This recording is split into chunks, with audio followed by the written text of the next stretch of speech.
They told you life was a ladder, but they never mentioned it was greased, crowded, and leaned against a wall that leads nowhere. So you climb, you slip, you repeat, until one day you realize this isn't a ladder, it's a maze, and you're the mouse. Only difference? The mouse isn't paying rent. The trick of the maze is simple. Everyone thinks they're going somewhere. You get a job, a schedule, a 5-year plan. You chase titles, pay raises, you call that progress.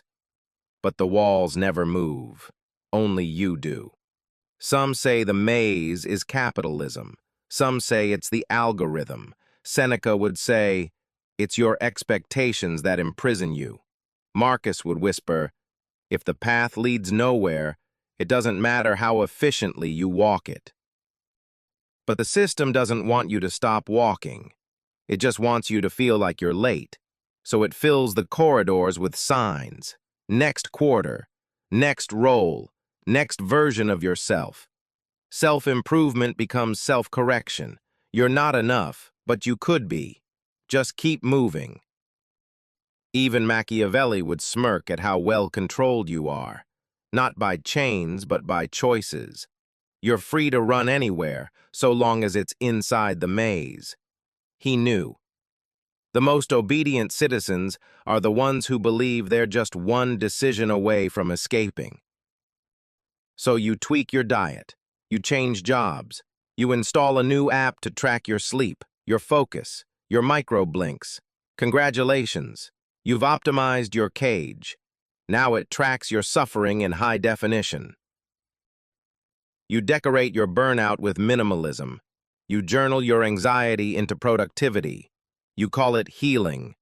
But it's still running, just slower, and with nicer fonts. Nietzsche, of course, would laugh. Not because you're trapped, but because you still think meaning is waiting at the exit. There is no outside, he'd say. Only deeper levels. You don't climb out. You either revolt or decorate your section. And the system? It applauds both. It doesn't care if you chase legacy or go full minimalist monk, as long as you stay moving, as long as you stay distracted, as long as you stay busy. Busyness is loyalty. Silence is betrayal. The influencers sell you mazes in 4K resolution. Wake up early, cold shower, bulletproof coffee. 5 rules that changed my life. Rule 1. Stay lost. Even stillness is monetized now. You can buy calm. You can schedule silence. You can meditate while tracking your heart rate. Your ancestors stared into fire. You stare into an app that rewards stillness with dopamine badges. They tell you to unplug, but only during weekends. To rest, but only so you can perform better Monday.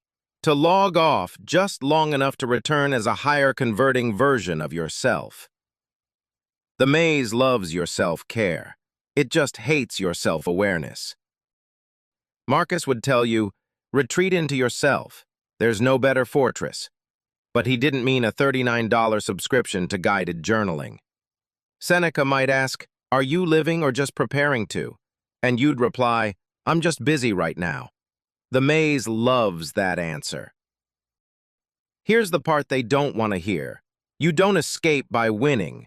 You escape by stopping the chase, stopping the upgrades, stopping the belief that salvation lies one achievement away. Stillness isn't laziness. Stillness is resistance. Stillness breaks the economy of anxiety. Stillness bankrupts the maze. Of course, Machiavelli would warn, stop publicly, but appear productive, confuse the watchers. And Nietzsche would grin, create your own labyrinth, one no one else can follow. Because if you're going to be trapped, at least choose your own prison. Most people won't. They'll keep running, optimizing, believing the ladder's just around the next corner. Let them. You, sit down. Let the maze collapse without you. If this feels familiar, it should. There's more where that came from. Subscribe for what they won't teach you at performance reviews.